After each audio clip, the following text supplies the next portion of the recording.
ফকিরের কাজ। এই ফকিরি করে দেশ চালানো যাবে না মাননীয় স্পিকার। আমাদের নিজের সম্পদকে সংগ্রহ করে আমাদের সম্পদ দিয়ে দেশ চালাতে হবে। ঋণ করে ঘি খাওয়ার মতো পরিকল্পনা করলে এটা আমাদের জাতি এবং দেশ ক্ষতিগ্রস্ত হবে বলে আমি মনে করি। মাননীয় স্পিকার, আমরা কি আল্লাহ এবং আল্লাহ রাসূলের সাথে যুদ্ধ করতে রাজি আছি? জবাব দিতে হবে আমাদেরকে। যদি আল্লাহ এবং আল্লাহ রাসূলের সাথে যুদ্ধ করতে না রাজি থাকি, অবশ্যই সুদকে প্রত্যাখ্যান করতে হবে। এই সুদ ছাড়াও অর্থনীতি চলে মাননীয় স্পিকার।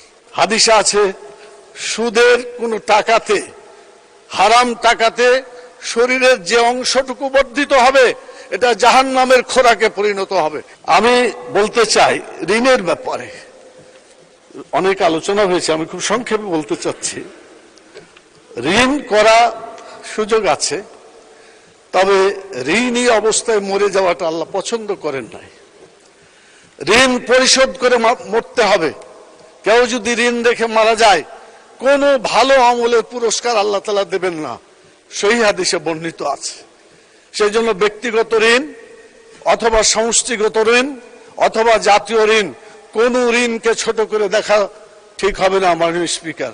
সেই জন্য ঋণ পরিশোধ অবশ্যই করতে হবে। ব্যাংক থেকে ঋণ নেওয়া হয়েছে, এই ব্যাংকে ঋণ কতজনের আছে?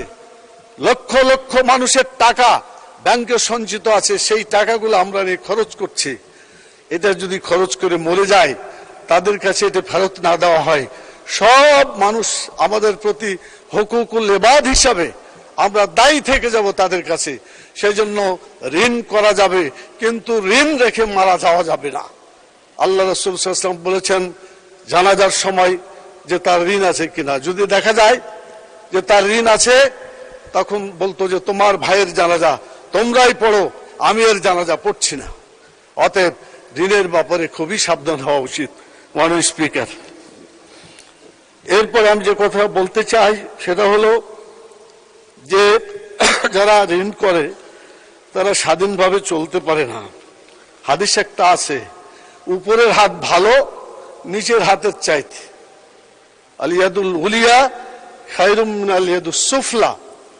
উপরের হাতটা ভালো নিচের হাতের চাইতে। নিচের হাত মানে ফকিরের হাত।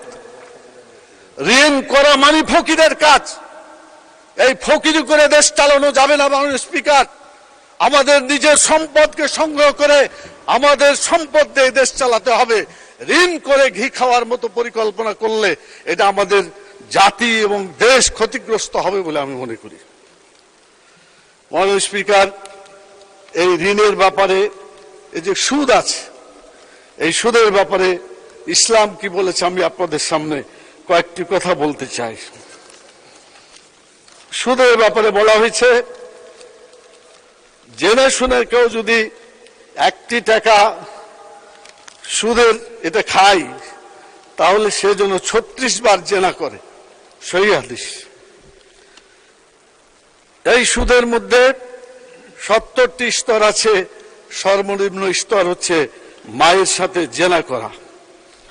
সুদের ফল দুনিয়ায় ধ্বংস হয়ে যাবে। কোরআনের আয়াত ওই বলা হয়েছে ইয়ামহাকুল্লাহুর রিবা, আল্লাহ তাআলা সুদকে ধ্বংস করেন এবং যাকাত সাদকাকে বৃদ্ধি করেন। কোরআন মাজিদ সূরা বাকারা 276 নম্বর আয়াত। 278 নম্বর আয়াতে বলা হয়েছে যে যারা সুদ করে সুদকে ছাড়ে না, এই সুদের অর্থনীতি দিয়ে চলাফেরা করে, সুদের মাধ্যমে তারা জীবন জীবিকা করে, তাদের ব্যাপারে বলা হয়েছে তারা যেন আল্লাহ এবং রাসূলের সাথে যুদ্ধ করে।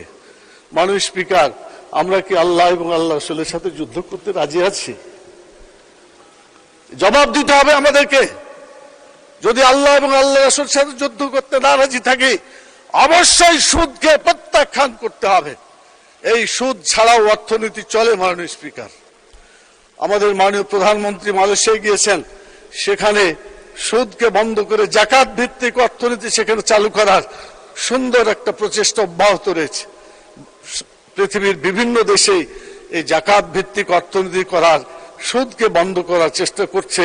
তার মধ্যে উল্লেখযোগ্য দেশ হলো ইরান, বাহরাইন, সৌদি আরব, আরব আমিরাত, কুয়েত, কাতার, পাকিস্তান, আমি বাংলাদেশকেও মনে করি একটা ওই ধরনের দেশ যেখানে সুদকে বন্ধ করে ইসলামী অর্থনীতি চালু করার একটা চেষ্টা ইসলামী ব্যাংক করেছিল, কিন্তু